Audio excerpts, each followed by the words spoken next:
Друзья мои, всем привет-привет, с вами Олеся, и в этом видео у нас будет такая легкая прогулка, легкое прогулочное видео. Погуляем с вами по итальянской провинции. Едем сегодня в город, в котором мы прежде не были. Это Кассано-дель-Мурчи. Небольшой итальянский городок с населением около 15 тысяч человек, находится недалеко от города Бари в регионе Апулия. Кассано-дель-Мурчи известно прежде всего тем, что на его территории находится лес, искусственный лес, который устроили в 1928 году для того, чтобы избежать нарушений гидрогеологического баланса на плато Мурча. Святой покровитель Кассано-дель-Мурчи – это Мария дель Анджели. Ее праздник отмечают 1-4 августа в естественной тысячелетней пещере святилища. У них есть церковь с гротом. В общем, мы туда тоже обязательно зайдем с вами. Когда отмечают День Святого Покровителя, то, конечно же, это сопровождается конструкциями с иллюминациями. Это такие апулийские конструкции. Я показывала в других видео, когда мы ездили на праздники, можно было увидеть. Интересные такие ажурные конструкции с лампочками. Очень красиво. Также обязательно на праздник есть оркестр, салюты, там шествия. В общем, интересно. Вечером 2 августа статую Мадонны дель Анджели провозят на триумфальной колеснице украшенной. Ее везут из святилища и по улицам города. В этом участвуют все церковные ассоциации, гражданские и военные власти, люди обязательно, простые жители участвуют, туристы. Это интересное и красивое шествие. Я люблю такие мероприятия. Вы знаете, что я часто снимаю разные шествия и там, костюмированные шествия, церковные. Вот когда я это все вижу, меня это привлекает, я это все снимаю. Есть у меня в других видео, можете посмотреть. И когда это шествие в Казану приходит на площадь Гарибальди, то мэр символически вручает ключи от города статуе Святого Покровителя. Но обычно в такие дни в город приезжают тысячи туристов. Исторический центр Кассано-дель-Мурчи – это череда улочек со старинными зданиями. Арки, маленькие окошки, ступени, мощенные белым камнем проходы, которые одновременно служат и отмосткой для дома, и тротуаром, и проезжей частью.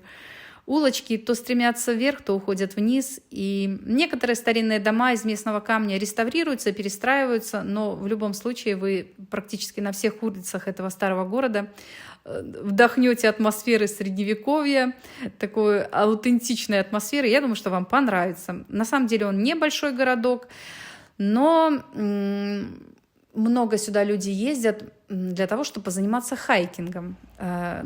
Ходят как по самому городу, но больше они, конечно, ходят по лесу. Наличие этого леса Меркаданте делает город здравницей, итальянской здравницей, известной своим целебным воздухом. По некоторым данным, название города Кассано происходит от латинского имени Кассиус с добавлением суффикса «анус», и получается «казанус», и до сегодня дожило Кассано. Или говорят, что произошло от фамилии рода Кассия. И есть другие данные, согласно которых говорят, что это название относится к древнему культу бога Януса, и тут был храм, посвященный этому, именно это был храм в доме, дом Джанни, и из этого обстоятельства возник топоним города Каза Джанни. Не знаю, больше люди ученые склоняются к тому, что это все-таки от имени Кассиус. Город Казано находится на дороге, которая соединяла древние важные торговые пути Троянова дорога и Апиева дорога. И, возможно, это место также служило в качестве остановки для отдыха. Под мостовой одного из палаццо Миани, была обнаружена римская мозаика. А в древности рядом с самыми важными перекрестками строили самые главные важные здания. Вероятно, в этом месте стояла раньше римская вилла. Вообще в Италии есть много городов с именем Кассано. Их 7 штук, 7 Кассано. Поэтому в 1862 году к нашему Кассано было добавлено дель-Мурчи, для того, чтобы отличать его от других Кассано и понимать, что речь идет именно о Кассано, которое находится на апулийском плато Мурчи. Так, друзья мои, мы прогулялись по старому городу, сейчас мы едем в другое место, едем к монастырю и сантуарию. И, как вы могли заметить, на улицах Касана практически не было людей. Это очень частый вопрос, который мне задают в комментариях. Говорят, а где же все люди? Что у вас за Италия такая, что пустые улицы? Это как-то странно, это даже удручает. Дело в том, что мы очень часто гуляем сразу после обеда. В выходные дни вот мы пообедали дружно всей семьей, потом мы собираемся с мужем и с дочкой, едем куда-нибудь в новый город погулять, посмотреть.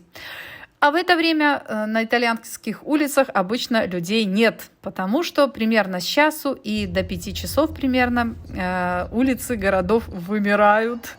Все прячутся по домам, все обедают, отдыхают, там моют посуду после обеда. Ну, вот как-то так. Многие очень магазины закрываются. Ну, так вот здесь принято. Так принято. В пещерах вокруг города Касан-дель-Мурджи были обнаружены сотни каменных артефактов, рисунков, различных предметов, которые говорят о том, что люди селились в этих местах с доисторических времен. Недавно возле города Касана был найден менгир, возраст которого, по разным оценкам, составляет 2000-2500 лет до нашей эры. Кроме Дня Святого Покровителя в Касана проводят также разные праздничные ярмарки. Их называют сагре или фесте. Вот эти вот расписания ярмарок и Дней Святого Покровителя в Италии всегда можно найти онлайн. Вот вы когда приезжаете куда-нибудь в отпуск в Италию, в Апулию или в любой другой регион, вы можете заранее посмотреть онлайн вот эти вот расписания и запланировать поездки в эти города именно тогда, когда проходит какая-нибудь сагра. Вы знаете, так у вас впечатление будет еще круче. Вы не просто город посмотрите, но и посмотрите, как проходят такие мероприятия. Это всегда очень аутентично и интересно. Там продают местную еду, оркестры играют, делают разные мероприятия. В общем, хорошие впечатления вам обеспечены. Очень интересное место в Касан-дель-Мурджи – это сантуарио и монастырь Санта-Мария. Это церковь с алтарем в гроте. От площади перед храмом открывается потрясающий вид на долину Мурджи. Дух захватывает от этой красоты. Стоял бы и стоял, смотрел бы и смотрел. Церковь здесь достаточно старая. В 1250 году был построен первый алтарь для поклонения в пещере, после того, как одному из священников явилось видение с изображением Мадонны дель Анджели в скале. Образ позже нарисовали василианские монахи, а 29 мая 1469 года Папа Павел II дал разрешение на строительство монастыря в этом месте. Сегодня монастырский комплекс находится в ведении монахов-августинцев. Он включает в себя монастырь, святилище и пещеру, где была найдена икона Богородицы. Сейчас мы с вами вот как раз пройдем в эту церковь, посмотрим, как это все внутри выглядит, и спустимся в грот. Посмотрим алтарь в естественной пещере. В этой пещере 1000 лет. И вот в ней как раз устроен алтарь. Пойдемте посмотрим, как там все устроено.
Все, друзья мои, мы погуляли немножко по городу, съездили в Сантуарио. Сейчас мы направляемся в лес Меркаданте.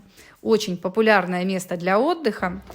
Лес Меркаданте сейчас занимает 1300 гектар. Первоначально он был 1041 гектар. И находится он по большей части на территории Кассано-дель-Мурджи, 872 гектара, а остальная часть леса находится на территории Альта-Амуре. Лес этот является неотъемлемой частью парка Альта-Мурджи. Особенность этого леса, его необычность в том, что лес искусственный, искусственно посаженный. Дело в том, что в XIX веке здесь леса были вырублены, и это дало экологический ущерб, который ощущался по всей области Барийской, да, и, конечно, в самом городе Бари. Это привело к тому, что город Бари несколько раз затапливался. 3 крупнейших наводнения – это в 1905 году, 18 человек погибло тогда, в 1915 году, и в 1926 году. Во время последнего наводнения 50 человек было ранено и 19 погибло. И это же наводнение снесло все специально сооруженные подпорные стены. В результате нужно было более серьезное вмешательство для того, чтобы сдерживать потоки воды во время ливней. Поэтому именно из-за этих неоднократных наводнений царским указом от 30 декабря 1926 года было решено экспроприировать многочисленные участки под лесной массив, в том числе одно богатое и важное поместье вокруг фермы адвоката Джузеппе Минини. Прозвище этого Джузеппе было Меркаданте. По прозвищу этого адвоката Джузеппе Меркаданте так и стали называть лес Меркаданте, Фореста Меркаданте. Местные жители и туристы очень любят приезжать отдыхать в это место. Здесь есть места для игр, для развлечений детей, для подростков. Есть оборудованные места для пикника. Ресторан, конечно, есть, точки торговые. И еще есть ферма с домашними птицами и домашними животными. В лесу очень приятный микроклимат. Здесь прохладнее, чем в Бари, потому что находится на высоте этот лес, да, он выше от уровня моря, чем город Бари. И здесь, конечно, приятнее и прохладнее в жару. Но мы ездили осенью, да, то мы не ожидали. В Бари было плюс 22, а в лесу было градусов на 5-10 ниже. В общем, классное место, нам очень-очень понравилось. Так что приезжайте погулять в этот лес. Если вы приедете в Кассано-дель-Мурджи, что здесь можно попробовать? Чем здесь можно себя побаловать в плане гастрономическом? Сельское хозяйство – это всегда был приоритетный вид деятельности в Кассано-дель-Мурджи. Сегодня они производят большое количество миндаля, оливок и винограда. Поэтому, конечно же, там надо покупать и пробовать миндаль, оливки и виноград. Кроме этого, в последние годы здесь много перерабатывающей сельскохозяйственной продукции. И перерабатываются, разливаются в бутылки оливки и виноград, производят великолепное вино и превосходное масло. Оливковое масло, конечно же. Другие типичные продукты в этой местности – это молочные продукты и сыры, которые вырабатываются прямо на месте. В этом лесу мы видели такой интересный тоже ларек с местными сырами. Я думала, это тортики продают и пирожные. Оказалось, что это сыры местные. Что тут можно попробовать из блюд местных? Да? Это бараньи отбивные с луком на вертеле, карнчипод называют, карнчипод. Козленка или ягненка на гриле, разные колбасы, их делают из смеси телятины и баранины, рулетики на вертеле из баранины или козлятины с петрушкой. Видите, не характерно для них всякие морепродукты, да, и рыба, потому что Казан находится не на побережье, он находится вглубь, поэтому здесь больше мяска едят. И, естественно, разные макароны местные. Куда же без макарон в Италии? Куда же без пасты? Кстати, у меня было на канале очень интересное видео про пасту. Все, что нужно знать про пасту, итальянскую и не только. На что обратить внимание, когда вы покупаете пасту в магазине, где купить самую лучшую пасту, где конкретно итальянцы покупают, да, пасту, какие сорта они покупают, как определить качество продукта, в общем, как их правильно готовить даже, я сделала такой пункт в этом видео, поэтому проходите, обязательно оставлю в конце, в конечных заставках ссылку на это видео, проходите и смотрите. и пишите ваши комментарии. Так вот, какие же виды пасты можно попробовать с касана? Так, это, конечно, арикеты с чима-ди-рапы, каватели с чима-ди-рапы, потом разные арикеты с рагу, со смешанным. Там может быть телятина, баранина, свинина, каватели с мясным соусом и с крепким сыром рикотта можно попробовать. Также можно попробовать типичное местное блюдо. Это пюре из фасоли и цикория. Очень популярны здесь такие вот блюда, в которых бобовые и трава. Ну, много про это рассказывала и делала видео с такими рецептами, когда вот они делают там, например, пюре из фавы, фаветта, да, это из бобов, фаветта и цикорий, например, или фаветта и мангольд, ну, такие вот разные сочетания. Ну, здесь вот в Казана они делают пюре из фасоли белой. Также они готовят баклажаны. Есть у них такое блюдо пальмиджаны. Это нарезанные, запеченные или жареные баклажаны с пастой, с молочными продуктами или с фаршем. Баранина с грибами карданчели здесь тоже вкусная. Потом запеченная птица с помидорами и маслинами и орегано. Омлет с дикой спаржей. Кролик домашнего разведения с фаршированными яйцами, с субпродуктами. В общем, вот такие вот, больше вот упор у них на паста, мясо и травы местные. Вот такие вот блюда у них можно попробовать. В общем, друзья мои, вот такая у нас получилась прогулка.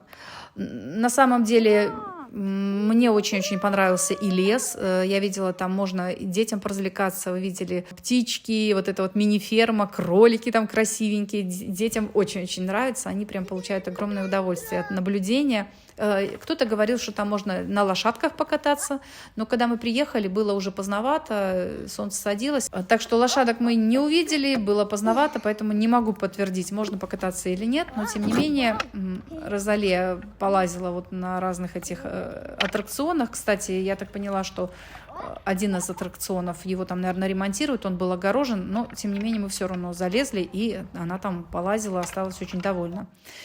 Вот, такие вот мы нарушители. В общем, друзья мои, это все. Это вся наша прогулка по провинциальному итальянскому городку. Я надеюсь, что вам такие прогулки нравятся. Если это так, пишите в комментариях, потому что я замечаю иногда, что поездки в какие-то маленькие, никому неизвестные города, они привлекают не столько просмотров, как поездки в какие-то знаменитые места, да. Но, тем не менее, мне очень нравятся разные города Италии, Апулии. Мне приятно здесь находиться, и я надеюсь, что я могу передать вам вот эту вот атмосферу, то, что я вижу вокруг, то, что я чувствую. Вот, так что пишите ваши впечатления от прогулки. Я благодарю всех за просмотр. Я вас всех целую, обнимаю, желаю вам любви и благополучия, желаю вам мира. Берегите себя, берегите своих близких. Мы с вами увидимся в следующем видео. Чао-чао, тути. Всем пока-пока.